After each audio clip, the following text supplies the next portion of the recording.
Pierre Janet was the master of his day in understanding the dissociability of consciousness. Cited as a key influence by Freud, Breuer and Jung, Janet is the indispensable historical foundation for understanding how trauma, and adaptive challenges in general, lead to the formation of complexes. Unfortunately, he's not very well known today, at all, except by means of footnotes and references in other people's work, such as in Jung's collected works.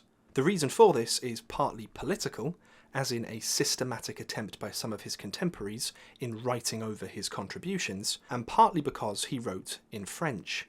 Very little of his output has been translated into English. Henri Ellenberger's Discovery of the Unconscious from 1970 was a huge help in keeping Janet's contributions from disappearing entirely, and it's only in the last few years that more of his work is beginning to appear in English. Studying Janet is very important, as hopefully you're about to see. When Janet published his PhD thesis, Psychological Automatism, in 1889, it became an instant classic within the psychological sciences. Within, he detailed the work that he had conducted between 1883 and 1888 for the purposes of studying, quote, human activity in its simplest and most rudimentary forms. In short, Janet used hypnosis on patients suffering from psychosomatic transductions, known simply as hysteria at the time, in an attempt to understand the structure of the mind.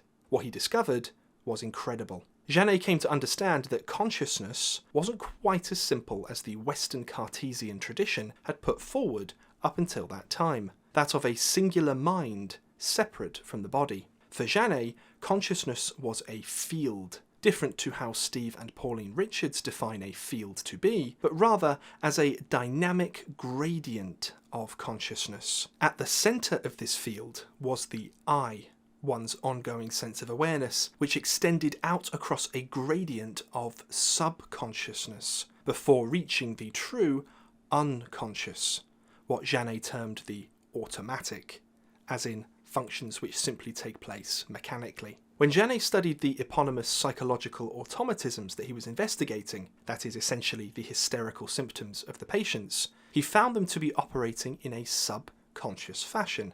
They weren't at the centre of the field of consciousness, but rather they exhibited their own valency of consciousness, outside of the direct psychological reach of the person.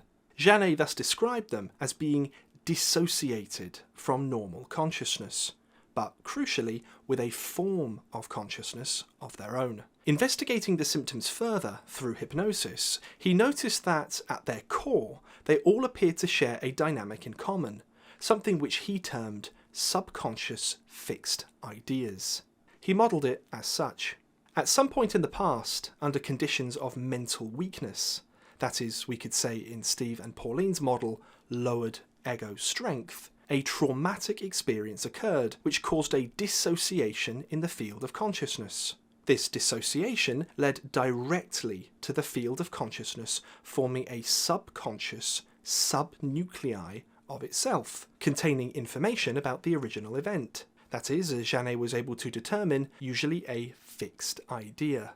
So the patient would de facto reveal a key event, or a key idea, exactly as the name suggests, which was still causing persistent symptoms to them in the present. This subconscious fixed idea was normally completely inaccessible to waking consciousness, identifiable only by proxy through the symptoms it was causing. But through hypnosis, through dissociating the field of consciousness in a healthy way, the core of this subnuclei could be revealed. In addition, Janet's subconscious fixed ideas were, crucially, dynamic. Very often, a patient would present with an initial subconscious fixed idea, which acted as a magnet for many other associations to form. Then, in varying levels of subconsciousness, between the clear consciousness of the person and their constitutional makeup, there were very often a whole array of subconscious fixed ideas, each one originating at a given point within the person's life. They could undergo changes, slow or rapid,